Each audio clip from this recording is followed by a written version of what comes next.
Hello. I spoke at the Degreed conference last year in Chicago, and I made some really good friends, and I hope to see some of you today after this. There actually was a rare conference where you can kind of connect with people even afterwards and have a lot of fun. I should say, as a sort of housekeeping note, there'll be some time for Q&A at the end. And I'll give you a quick bio of me. I was a tech journalist for most of my career. I worked at Forbes for a long time, and then at Newsweek, and more recently at Fortune a little bit.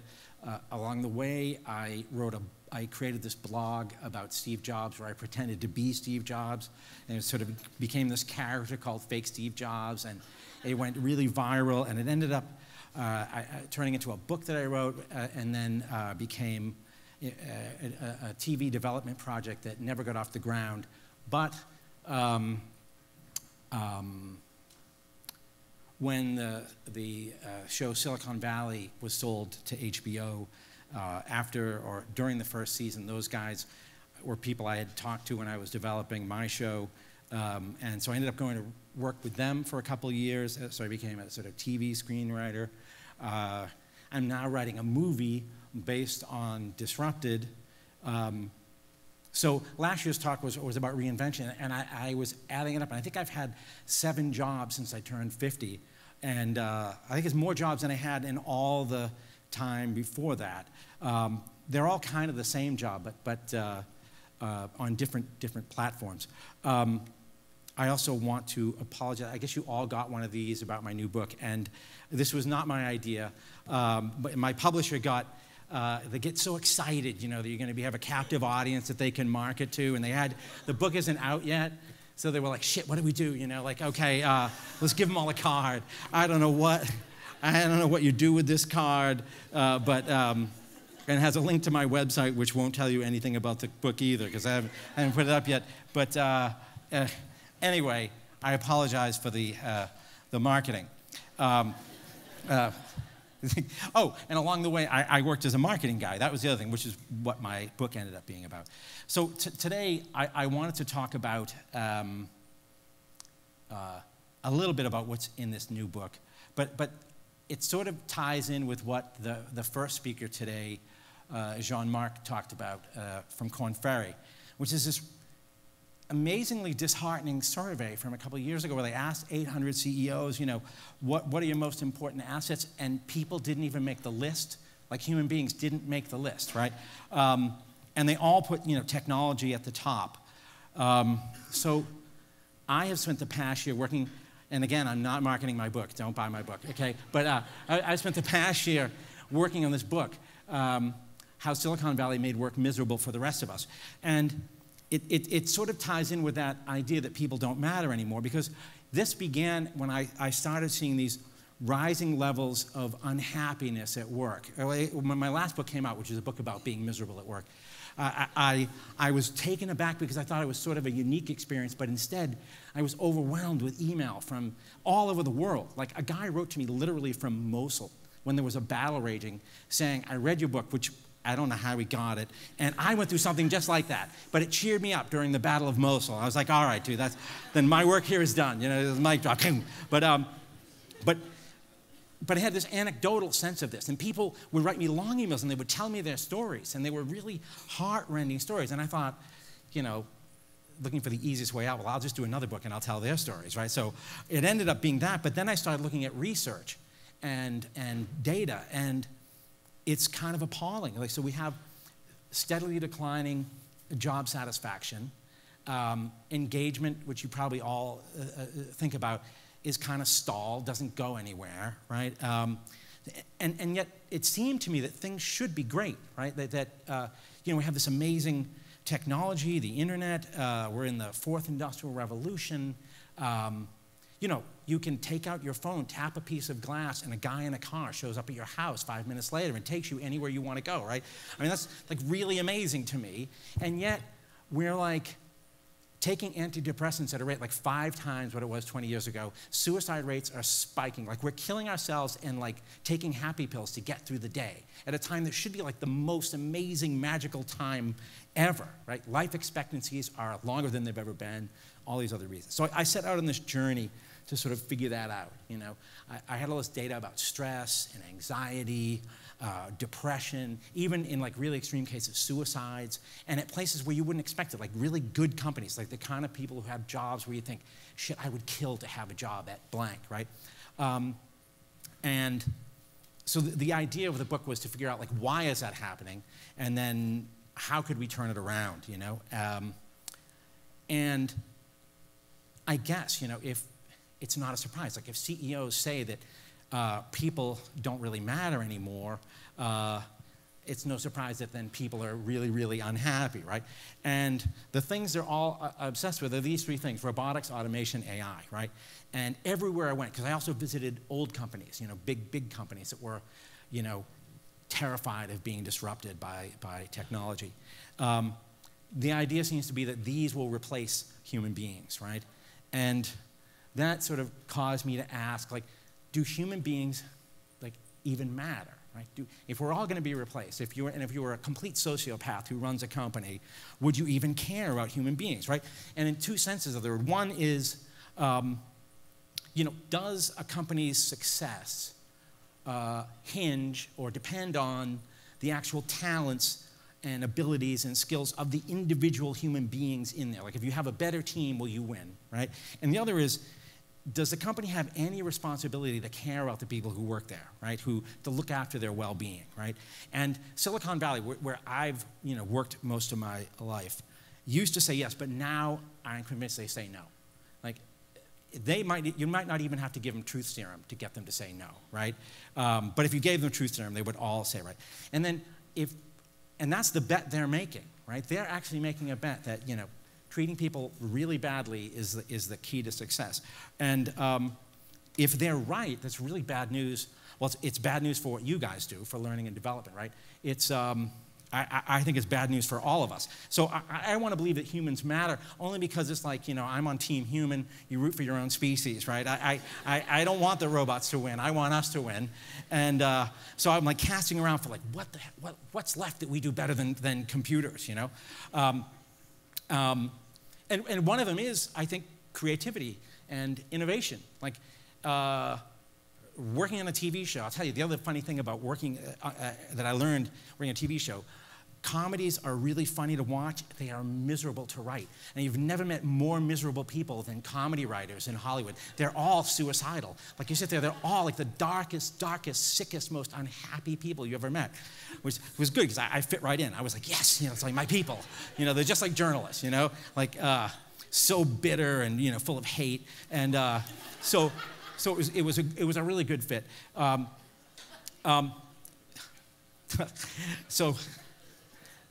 But that's one thing I don't think AI will ever be able to do, is write a comedy. Unless it's writing comedy for other AIs. Like, if robots want to write for robots, fine. But like for humans, I don't think we'll get it, right? So I'll take a step back and I'll tell you how I got to lab rats. And the idea behind the title was that I often felt in this job I had in a marketing startup, I often felt that it wasn't really a company at all. Like, there wasn't actually a product. Like, there was a big sales boiler room, and they were always on the phone, they were telemarketers, but I thought, like, this is like, some guys from MIT have set up this massive sociology experiment, like a psychology experiment, right? And then they're gonna put a few people in, interview us. In fact, I wanna do this as a reality TV show. And you pretend it's a job, and you pay people, right? And you lure them in, but then you make them do crazy, stupid shit, like play with Legos, right? And Play-Doh, right? So in my new book, this book that I'm not marketing at all, it opens with me talking to a Lego trainer, right? Because I was talking to an Agile trainer. He was like, you should talk to the Lego people. And I was like, what on earth are Lego people, right? And there are people, some of you have probably done it, they have Lego workshops now, and you spend the day making little things, and she tells me to make a duck, you know, and I'm out in public, and I'm like, I'm 50-something years old, man, I don't want to be in a cafe making ducks out of Legos, this is ridiculous, right? But then I thought, like, yeah, effing with us, right? They put us in this place, and they're going to see, it's like the psychology experiment is, how much humiliation will people put up with in order to get their paycheck? Like, no one puts up their hand and says, Agile is bullshit. Agile makes no sense. You all have your head up your ass, right? Nobody says that, right? Nobody dares, and they know you don't dare. So I had this feeling that we were lab rats, and they were like sickos tinkering with us, you know? Or they would do it. One experiment was, let's take a 23-year-old who's never had a job before and make him a manager. And then you get to work for him. I was like, no, like, this is messed up, right? Like, and he's got all sorts of experiments he wants to do because he just read a book about Agile. But he also read a book about Lean, so he's going to mix them, and it's going to be Agile and Lean, you know? And you're like, oh, dude, you know. The CEO of the company once asked me, he was obsessed with Charlie Rose. He was like, and now I'm rambling, and I'm sorry, but I'm not going to get through the slides. But he said to me, you know, I'm trying to talk to him about something else. He's like, okay, I have a question for you. How do I get on Charlie Rose? And I was like, dude, I don't know, do something amazing. Like, well, I don't know. Like, you know, you can't market your way to get on Charlie Rose, you know. And they had an ad once for like, hey, for a PR person, are you a rock star? Can you get this company on the cover of Time? And I was like, you know what, I worked at Newsweek, and I'll tell you the only way you're going to get on the cover of Time is to have like a school shooter here, you know what I mean? Like if someone gets pissed off and comes in with an AK-47, then maybe you have a chance, but only if nothing else happens that week, right? Anyway, so this was disrupted, my misadventure in the startup bubble. And it's a story about me getting laid off at Newsweek, trying to reinvent myself. There's no more journalism jobs. I go here. The short version of it is it did not go well, right? And to capture that, oh, how do I go backwards? Shit. Oh, there, okay, good. Okay. This is the Polish edition. And every time, oh, did you already get the joke? You're ahead of me on this joke? You are, right? All right, fuck it, I'm done. So, yeah, they sent this to me. This is how stupid I am. Anytime you sell foreign rights, sometimes they work up the cover. Like the German cover is really ugly, has a different title. The Polish guys send me this, and they, what do you think? And I'm like, what is fuck up? Is that like disrupted in Polish? They're like, no, you're a fuck up. And I'm like, what? Like, what, dude? Like, that's what you took from this book? Like, yes. And so in Poland, in bookstores, there's going to be a bookstore that says, Fuck Up by Dan Lyons. They're like, yes, that's the book. So the irony, the ultimate irony is it's the only thing I've done in my whole life that actually was kind of a little bit of a success. And it's just about being a fuck up, right? So, which my wife thinks is really hilarious, right? But anyway, so this is the place, right? This is where I work. See the dog? There's a dog there, right? Yeah, the dog. And if you look really closely at these people, they're just drawing random lines on a whiteboard. They're not really having a meeting, right? They have all these stage shots, and like if you look really closely, it's just all bullshit and cartoons on the whiteboards, right? And everything's orange, right? So, and on the surface, it was like amazingly happy. It was like too happy, right? And they had dogs, they had perks. We had a nap room with a hammock. They had a candy wall. There was beer on tap everywhere. Every kitchen had beer. People were drinking all day. They had these like sales bros who would do like push-ups at noon in the lobby, like, yo, bro. Like, I would go and take pictures of them. They were like, you're doing, but I'm not doing push-ups. No, I can do one. You know, they had parties all the time. They had a huge Halloween party. Everybody came to work in costumes.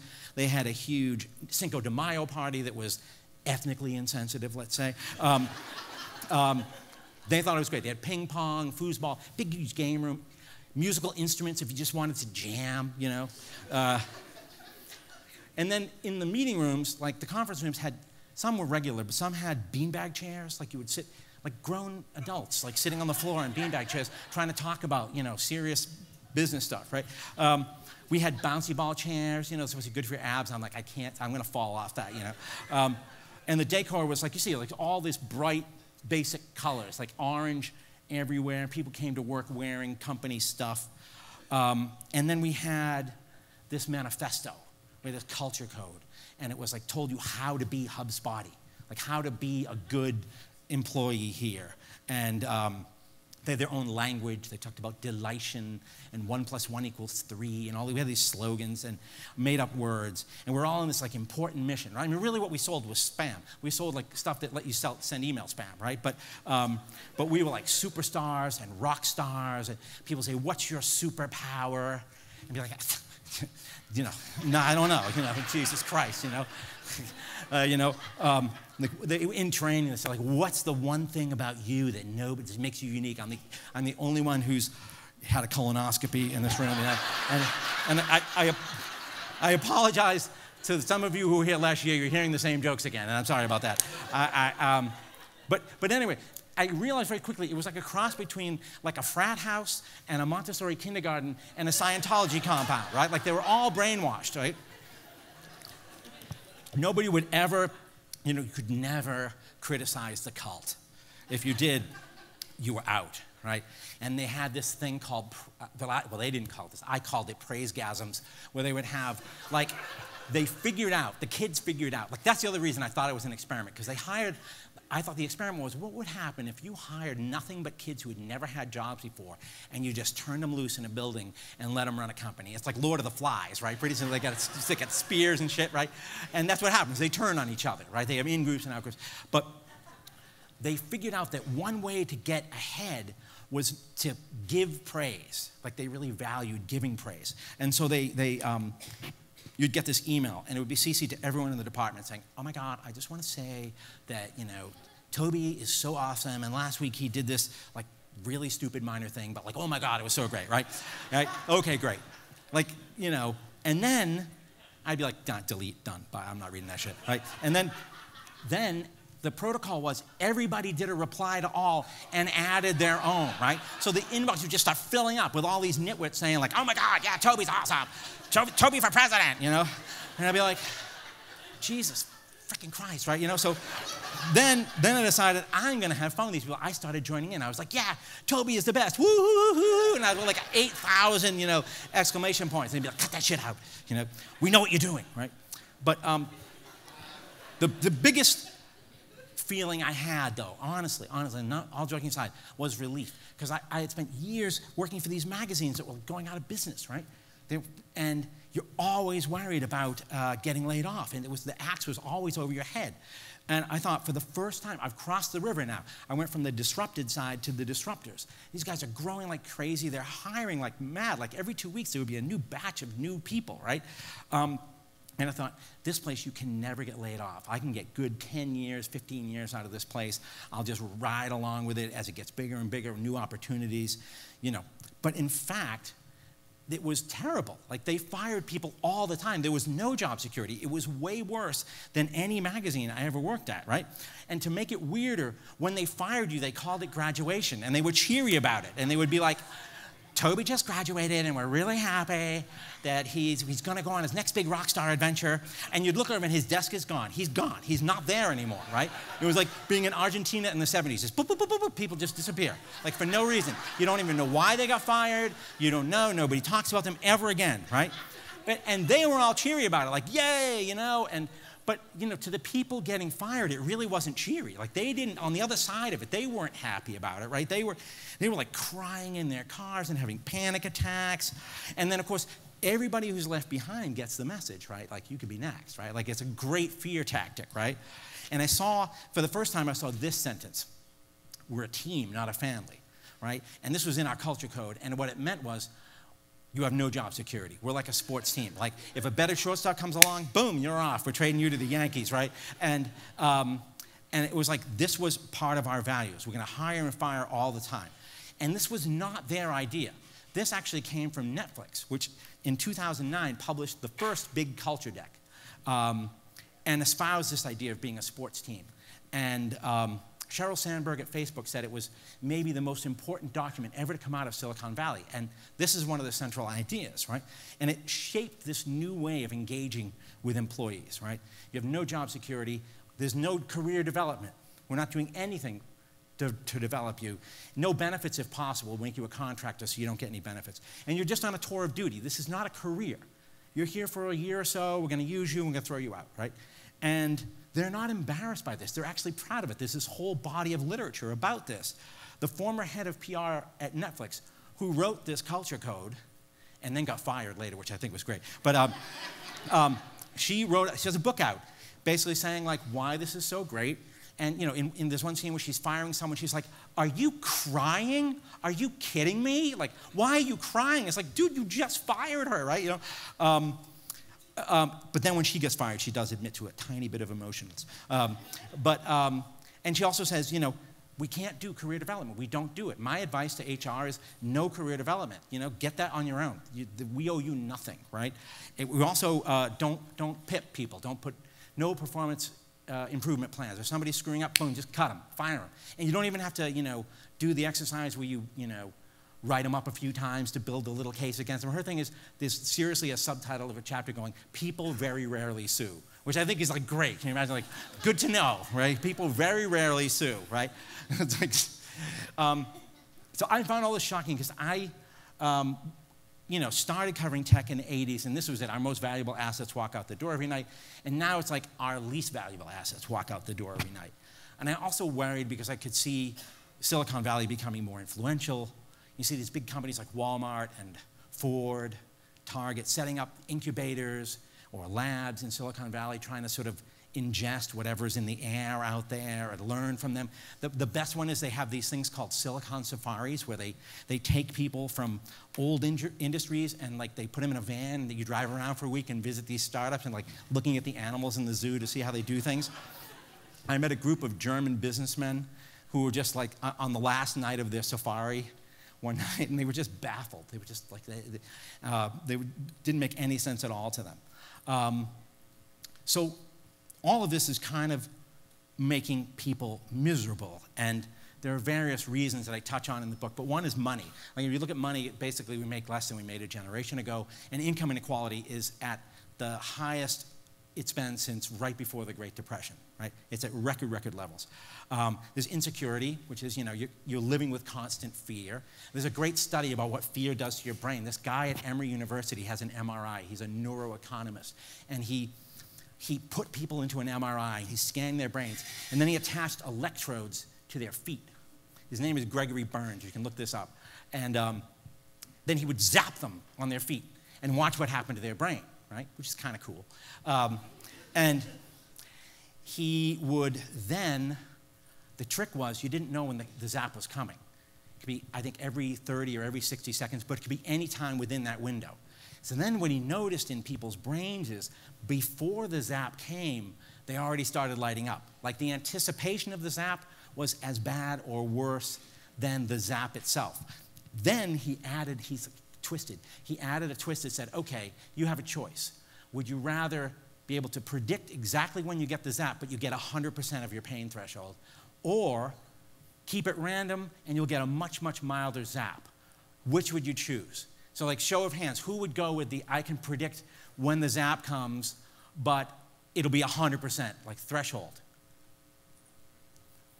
Yeah, well, actually, that's what most people voted. That's wrong, right? So, and that's what his point was, in the sense that a big zap is worse than a low zap, but people so much want control of the zap that they will take more pain, right? And so his argument is that fear causes people they can't think straight. They make bad decisions, and they're just frozen. Their brain, while they're anticipating the zap, is so active waiting for it that they can't think of anything else. And so at work, they can't do their best work. They can't be creative. They won't take risks, right? Which is what we actually need people to do. And if you're worried about your job, that's actually probably the best way to save your job is to be creative and risk-taking, not playing it safe. Another thing I looked at was change. And there's this amazing research about what constant mild change does to your brain. And it's unbelievable. It's much worse than sudden, very scary stuff. And we have it all the time. We're moving people to open offices, which they hate, and we pretend that it's for collaboration, but really it's for square feet, cost per square foot, and everybody knows it. But still, your boss comes to you and gives you the smiley face thing about, we do Agile, we do Lean, right? Agile, I'm convinced, is a nightmare. I tracked down one of the original Agile manifesto guys who signed, originally it was about software development. And I asked him, what do you make of it now? And he said, 90% is bullshit, right? It's just, the question is nobody knows which 90%, right? So, but even he can't make sense of what most of Agile is, right? So there's this really interesting research, about this. the way they develop antidepressant drugs is first they test them on mice and rats. But to do that, you have to make the rat depressed, right? So like, so how do you make a rat depressed, right? It sounds like the setup of a joke, but there is no punchline. I don't know. But what you do, this is really weird. They develop this thing and they call it unpredictable chronic mild stress protocol, right? So you don't mess with the rat in any big way. You do tiny little things, like you tilt its little cage, right? Or you put in different sawdust that's like been in another cage, maybe has another rat's feces and urine in it. Or you just put wet bedding in. Or the sickest one is they'll play the sound of raptor birds in the lab for like 10 minutes. But they don't starve the rats, they don't harm the rats, they don't do anything. They just do teeny tiny things that are different. And within like 2 weeks, the rats are like depressed human beings. Like their coats, they stop grooming themselves, they get fat, but at the same time they won't eat. But it's like, I don't know how that happens. But they get basically depressed, right? And you think about it, like a lot of what work has become is essentially that, chronic, unpredictable chronic mild stress, right? And then the last thing was dehumanization, which I think has happened in the course of my career. Like in the 1980s, we had personal computers and we had Lotus 123. And it was basically a tool and you could now do work a lot faster, right? But we use technology. And now, I feel for a lot of people at work, it feels like technology uses us, right? So you go in and you jack into the system and you're monitored, you're measured, you're managed by technology. You're disintermediated from your coworkers by communicating through Slack. If you work with millennials or are a millennial, you've probably seen this where two people are sitting face to face or side by side and they're talking to each other on Slack, which is insane. But Amazon warehouse workers, when you think about it, only have jobs because there's still a few things that robots can't do, right? But the way they're taught to work is to be as much like a robot as possible. Like, don't take breaks, right? Don't slow down, don't rest, right? They're like meat puppets attached to this technology system that's running inside Amazon. But even Amazon office workers actually call themselves Amabots, right? They actually, that's the name of it, because there's this performance optimization algorithm, and they all are plugged into it, and they all want to be the best Amabot they can be, right? So I feel like this dehumanization is also another cause of misery. So then how did this happen, right? And I think there's three reasons. One, Silicon Valley has a new business model. Two, we overestimate the power of technology. And three, we defer to machine intelligence, even though the machines aren't really always smarter than we are. And I think it started in 2000. So remember when the dot-com bubble crashed, if you're old enough to remember that. That was one of the startling realizations I had at HubSpot, was that most of the people I worked with didn't remember the dot-com crash or the dot-com bubble because they were like in third grade, right? And I mean, not being, glib, but I mean, that they really were. You can't expect them to know that there's a lot going on that's very similar. But in 1995, Netscape went public, and they did one really amazing thing, which is they went public while losing money. And nobody had ever done that before. Then the whole thing crashed. And when it started up again, people realized, oh, we can build a new kind of company that just loses money, but we cash out, right? This was not what's supposed to happen. If you go back to '99, again, if you're old enough to remember this was Kevin Kelly, the founder of Wired, and he was talking about, remember, September '99, things were still pretty good. We're going to have ultra prosperity, right? You're going to be a millionaire, but so is everybody else. The reality is, we have this soaring income inequality. We have this new class of people called the precariat, who are like gig economy workers who don't have, steady income. We tended to be overly optimistic and utopian about the future, right? And the new business model was this is one where companies don't turn a profit, but they go public anyway, right? And it's driven by the fact that there's a different kind of VC now, and there's 10 times as much money being invested in venture capital today as in 1995, 10 times. And a new kind of founder. They used to be kind of nerds, guys didn't bathe very much, those kind of like Bill Gates, right? Remember young Bill Gates? I worked at PC Week, he used to come to our parties and it was like sad. He was like, you know what I mean? It's like young Bill Gates. Look at him, he was like before he had the makeover. But now it's these guys, they're good looking, they're young, they're not necessarily techies. They're guys who would have gone to work on Wall Street as like bond traders before, if they want to get rich quick. And this is all about growth, right? You can lose as much money as you want. You just got to grow. So you basically buy dollar bills and you sell them for 75 cents. And you go, wow, look at how fast business is going, right? So I call this grow fast, lose money, go public, cash out, right? I also call it loot and scoot. And I made a list in 2017 of all the big significant tech IPOs, and I got 60. Only 10 had ever made a profit, right? And some of them are losing a huge amount of money. So quickly, I'll go through Spotify. This is 2017. They lost $1.2 billion. Snap lost 3.4. Uber, I love that Travis picture, $4.5 billion in a year they lost, right? Tesla lost 2. This is my favorite recent story. Has anybody heard of Tilray? Oh, okay, stoner, right? Okay, afterwards we'll look up. Right, so, right. Oh, you're an investor? So you made a killing, right? No, I made a... You get out too soon. But so Tilray is a company in Canada, and they grow and distribute marijuana, right? It's the perfect model because their investors are their customers, and they're all high, right? So they make $20 million in revenue last year, and they lost 8. So they lost, almost half of what they took in. Well, more, right? But nevertheless, they had an IPO at $17. It went up 32%. And they were worth $1.4 billion, right? On nothing. It's like a building in Vancouver, right? Or British Columbia someplace. That's amazing enough, but since then, it's gone to $150 a share and has a $14 billion valuation. It's been as high as $300, right? It's like the Cheech and Chong IPO. And when people say, I don't know, do you think there's a bubble? It's like, yeah, I think there's a bubble, right? Yeah, I do, So the point I'm trying to make, though, is not so much about that, but it's that this model, if you're going to be in business to lose money and not build a sustainable business, right, then, you're not going to treat people well, right? You're not going to give a damn about employees. Why would you, right? It would actually be insane. And then I think, well, but if you have a big company or a good company that's saying, we're going to copy Silicon Valley, if you have a boss that says, we don't want to invest in training people, it's kind of like the old Derek Bach from the Harvard president saying about if you think you think education is expensive, try ignorance, right? If you try ignorance, what you get at all these companies that lose a lot of money, right? They just grow really fast, throw people out. They don't know what the hell they're doing, right? We overestimate technology, and there's a great example of that, which is Tesla. But just like Kevin Kelly was wrong, I think, in '99 about the utopia that we're about to enter in the age of the internet, I think now people who are putting so much faith in robotics and AI are making the same mistake, right? We sort of think technology, if it's going to be possible one day, that means it's possible now.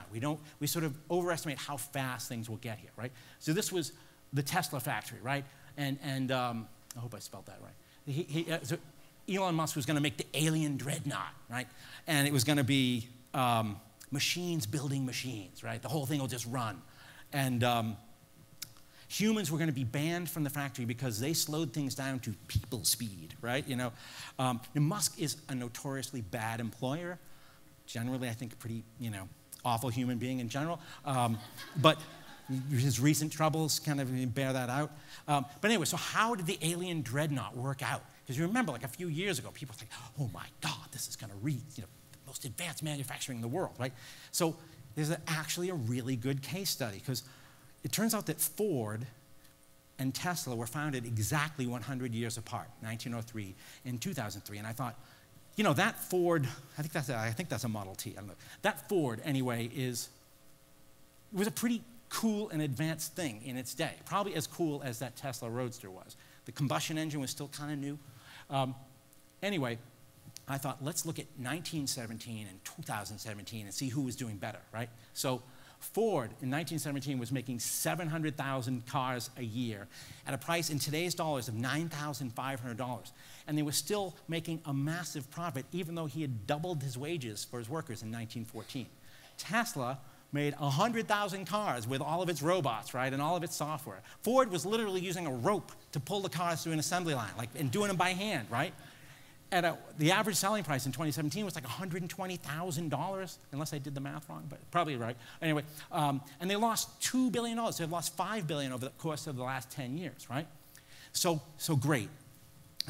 Elon decides maybe the robots aren't working out, right? And so they've struggled to hit production numbers. They got to 5,000 a week. That was like a big milestone. But basically, human assembly 100 years ago was doing a better job than Tesla's robots were today, right?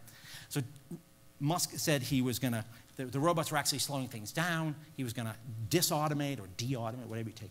And he had one of the greatest quotes, and one I just use all the time, which is, it turns out humans are underrated, right? So we're going to go back to having humans do this. Humans are pretty good, you know? Nevertheless, humans continue to be underrated, right? This is a shot at Amazon, but I really believe that Amazon believes essentially someday we will have no humans, so let's just screw them all now. Like, who cares, right? We'll just treat them really, really badly. You read the stories about working in an Amazon warehouse. It's like a ring of hell, right? They just dragged him kicking and screaming. Bezos, the world's richest man, right? They dragged him into giving everybody a raise to $15 an hour, and they took this big victory lap. And then quietly they announced, oh, but now we're doing away with the thing where we gave you stock and where we gave you bonuses. Like, So, I mean, it's really sociopathic, right? It's really, really kind of evil. Uber. I think Uber sees humans, again, as a temporary solution, like it's a stopgap. It sucks, but right now the cars don't drive themselves. They will eventually, but for now we have to have these humans drive them, so let's just treat them like shit, right? Let's just treat them really, really badly, right? So, it's kind of working for Amazon. Like, they're doing really, really well, right? Not so much for Uber, though.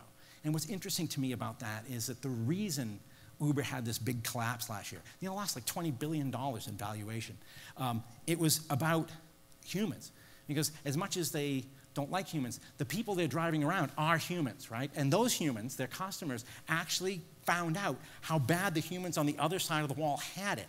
And they got upset, right? And they started this movement, Delete Uber. I don't know if you remember the video that went viral. It was it encapsulated the new economy. It was Travis Kalanick in an Uber berating an Uber driver who had the sense to like videotape it and then release a videotape. And people saw that, and, among other things, and they said, I don't want to do business with this company anymore, right? And the Amazon policy doesn't really spread everywhere. They bought Whole Foods, and immediately Whole Foods culture collapsed. The other thing is we defer to machine intelligence. This is Ray Dalio, or Dalio. He's the head of Bridgewater Associates, the biggest hedge fund in the world. A notoriously cruel, crazy, insane culture. He thinks it's so great, he wants to embed it in software and make this AI manager that will run companies. Like you'll have, he calls it like Waze for making business decisions. It's just like Waze tells you where to go, right? And by the way, if you think about how we defer to machine intelligence, have you ever had the experience of you're driving someplace you kind of know, the route, but you have Waze on anyway, and Waze tells you to do something stupid, and you do it because you're like, oh, well, Waze knows better than I do, right? Like, Waze must know something I don't know, right?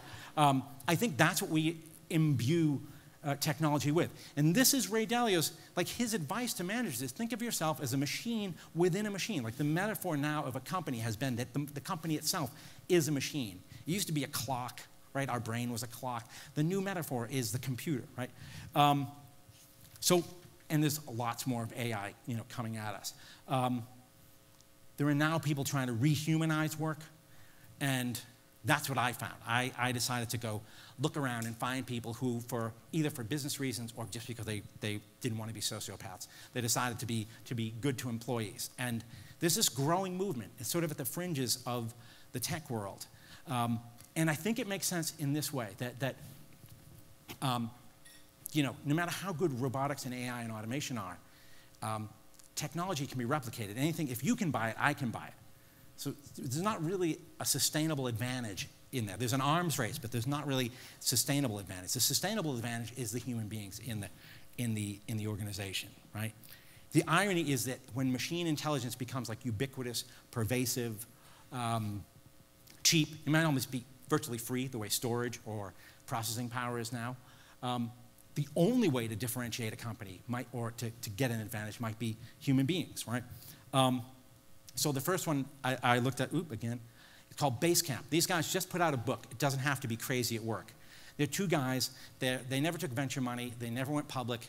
They turn a huge profit. They give a lot of it to the employees, and then the two of them just split the money, right, every year.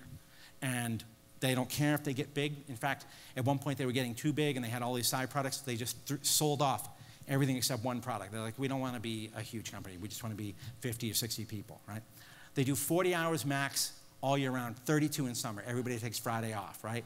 They have no meetings, no Slack, no email, no shared calendars. You can't get on someone else's calendar, which is like the worst thing that ever happened, I think, in work. No all-nighters, no keggers, no ping pong. And they have library rules. Like the office is quiet, right? They have actually thick, plush carpeting. And everyone has to take a turn in customer service. Like everybody they have a permanent customer service staff, but everybody takes a turn at it. So everybody understands what the company does. Their goal is to have the best benefits in the world, tuition reimbursement. Twice a year they fly everybody into Chicago with their base and they just party for a week. And they have huge retention, and they essentially believe that people are the key to their success. Another guy bucking the trend is this guy on the right. It's Dan Tarrant. He's a young guy. He has a company called Managed by Q, and they're a gig economy company. They're like Uber for janitors, right? They do office cleaning, right? And he made this really crazy contrarian bet. All of the gig economy companies, or almost all, do the Uber thing, where everybody's a contractor, you get no benefits, you're no 401k, you're just out there on your own. He made everybody a W-2 worker with benefits.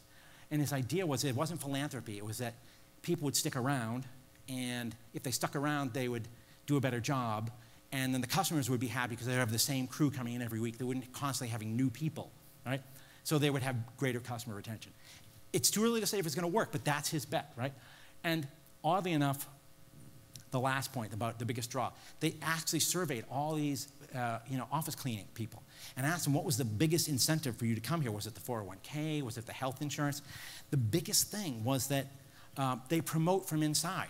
And so if you take a job as an office cleaner at this company, and you do a good job, you can work you up and become a shift manager, and then you can become the next level up, and eventually you can get into the office and have a laptop and a desk, which, for someone who's starting work as an office cleaner is like a dream, right? And the head of HR there told me, like, the amazing thing is that, these people haven't mostly gone to college, right? Maybe a little college. They don't have a lot of education, but they crave career development. They really, really do. We tend to forget that, working class people have the same aspirations. And that's what draws them to this company. It's sort of perks that matter. So the other thing I did to sort of look at companies was I went to this fortune list of, every year they do a list of 100 companies that are the best places to work, right? And they've been doing it for 20 years. Over 20 years, there's 12 that have made it every year, and they call them the legends. So I thought, let's look at those guys. What do they do that makes them so good, right? And the companies like, I don't know, Cisco, Goldman Sachs, Marriott, Wegmans, Publix, supermarkets, oddly enough, show up a lot. So some of the stuff you'd expect, paid sabbaticals, on-site childcare is a huge one. Childcare is like massively huge. The new Apple spaceship thing has an amazing gym, but no childcare. It's an amazing shortfall. Apple has something like, I don't know, $150 billion in the bank parked in offshore accounts. They could provide a nanny for every employee that had kids at your home, right? And still not put a dent in their balance sheet. But no childcare, fuck you, right? So, and by the way, we don't want to pay our taxes either, you know what I mean? But goddamn, if we have a fire, we hope that fire department gets here right now, right? Anyway, but huge on all the list. Training and development, mentorship, upskilling, leadership programs, all of them, all of the legends, all focus on this stuff. Wegmans spends $50 million a year, and they call it T&D, right? TD Industries, this is really cool. It's a construction company in the Southwest. They ask, not require, but all of their associates, basically employees, to get 32 hours a year each of training, either internal or external. If it's external, they pay 100%. Travel, tuition, fees, everything, books, and it's a huge thing for them. Marriott has this Global Voyage program. They have a university. They teach 12,000 classes a year. The Global Voyage thing is cool. They take kids right out of school. They pay them, and they also put them through a 12 to 18-month program to learn to be managers. Cisco has these talent development programs, and they claim that 80% of their employees use it, which to me says, people, this is what people crave. This is actually what people want, not ping pong, not beer, right? And including millennials. I interviewed all these millennials, and when my book came out, people pegged it as like the angry old guy ranting about the millennials. The guy who edited my book is a millennial, right? And he's a genius. Like, he's really good. He saved my ass like twice now, right? But they would actually take less pay for more career development, more job security. I interviewed a woman who's 28. She's had 5 or 6 jobs since getting out of college. She's never once had health insurance, and that's like the biggest thing she wants, right? 80% want a culture that emphasizes personal growth, where learning is a long-time philosophy. So what I came to believe is that betting on people, investing in people is probably a key to success. Even if it isn't, it seems like, at least it's moral, right? It just seems we've come to accept this sort of immoral bargain, right? And we call it amoral, like it's like, whoa, can't expect companies to care, But these are human beings, I'm going to zip through some because I'm out of time. But Pixar. I just talked to this guy this afternoon, Lawrence Levy. He was the CFO at Pixar, and he wrote a great book called To Pixar and Beyond. And he said Pixar cared a lot about retaining talent. Talent is everything. So when you think about creativity and innovation, there's probably no company in modern history that's a better example of this than that. And their big claim to fame was tech, right? They did computer animation. It was going to be cheaper than having a whole army of people drawing cells by hand. That was like their big thing. But if you read Ed Catmull's book, right, tech was like the least of it. He realized very early on that his main job was going to be taking care of people. And he's really, really interested in morality, right? And he had a company in LA that had a stated goal of turning over 15% every year. They wanted turnover. And he said, did it work? Sure, maybe to a point. But if you ask me, that kind of thinking is not just misguided, it is immoral. Like literally, okay, let's just call it what it is, right? And his last thing that I'll leave you with is that everybody has the potential to be creative. This is a great book called Creativity, Inc. about how do you get regular people to be creative at work, right? And that to encourage such development is a noble thing. He's talking to you guys, right? I mean, based on the people I met last year, this is what you do, right? You encourage your coworkers, your colleagues, you teach them to develop themselves, and you do noble work. That's the end of my talk. I just want to say again that I think creativity and innovation are key to success in the new economy, whether there are robots and AI or not. And that's it. Thank you. And we can have Q&A if you want, if anybody has questions. I'm happy to talk about it.